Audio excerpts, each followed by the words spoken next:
कलयुग में बाबू नेताजी बनवारी और बिरहा मीडिया प्रभारी का कोई जवाब नहीं। एक जोरदार ताली बजा दीजिए। 501 रुपया का पुरस्कार, चरण वंदन व आशीर्वाद। हम बच्चे कला में काम कहे। बड़ी सुंदर गीत के लाइन पर कोनो भौजाई के देख के उ देवरवा का हाथ बका कहे।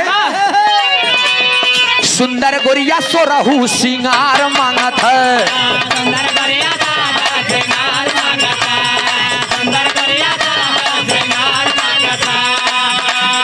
अपने बाबू सोना से प्यार मांगत है, अपने बाबू सोना से प्यार मांगत है, अपने बाबू सोना से प्यार मांगत है। सुंदर गोरिया सो रहू सिंगार मांगत है, अपने बाबू सोना से प्यार मांगत है।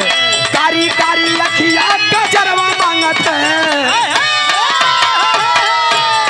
कारी कारी अखिया गजरवा मांगत है। भौजी से चुम्मा देवरवा मांगत है। भाग चला भौजाई देवर धक्का मारत है, भाग चला भौजाई देवर धक्का मारत है, भाग चला भौजाई देवर धक्का मारत है।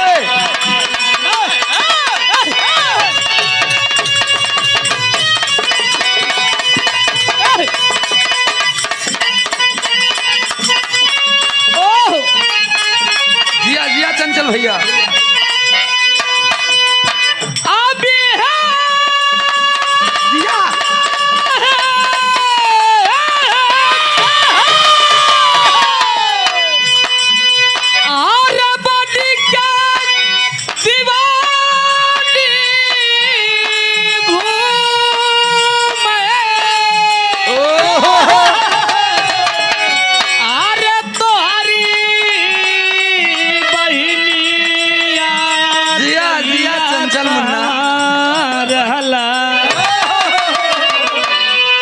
सब बुरा जी माने। बहुत सुंदर मुन्ना हैदर अली जुगनू जी एक बात कहा करते थे, तनी ध्यान मिजाज बात पे ध्यान दोस्त। दिल का सूना साज तराना ढूंढेगा, अरे दिल का सूना साज तराना ढूंढेगा, और मुझको मेरे बात जमाना ढूंढेगा। अब वो बिरहा खत्म हो गया दोस्त। हैदर अली जुगनू जी एक बात कहा करते थे कि जब पढ़ब्या तब जनब्या। ये मुन्ना बहुत अच्छी बात बताओ बा। ये बात कहाँ क्या रामायण से प्रसंग लिया गवा। मंदोदरी अपने पति लंकेश से कहत बा, का कहत बा?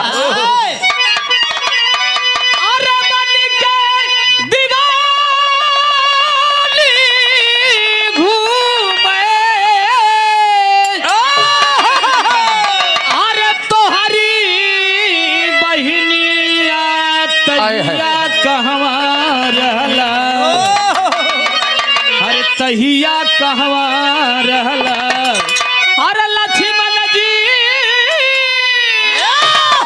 अरे लक्ष्मण जी कटले ना कहू काम, तहिया कहवा रहला। क्या बात है।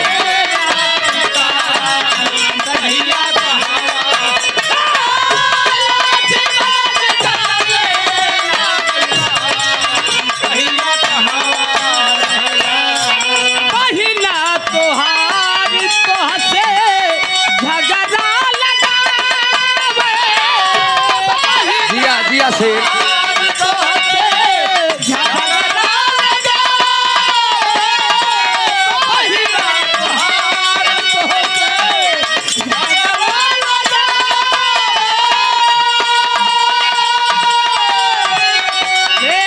घूमी घूमी जंगलवा में लड़का फंसा वही हो, लड़का बेरा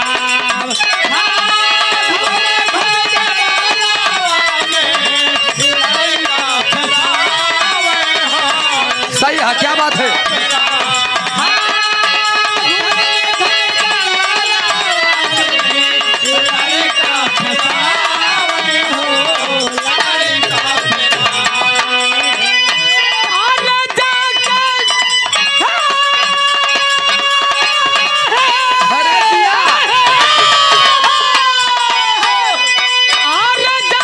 प्रभु राम जी के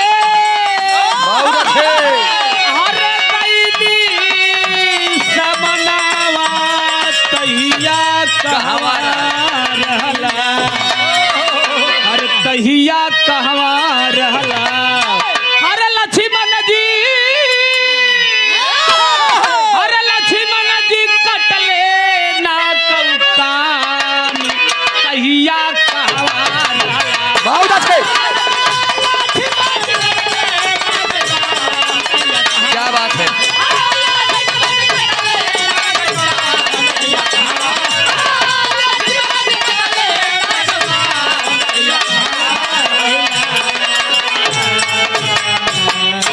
बड़ी सुंदर गीत आप लोगों ने अभी ना भजन सुना, महिमा सुना बाबा वीर बहुरावा की। रिश्ता बहुत प्यारा होता, 101 रुपया का पुरस्कार तक रखा। बहुत बहुत नमन बा, प्रणाम बा।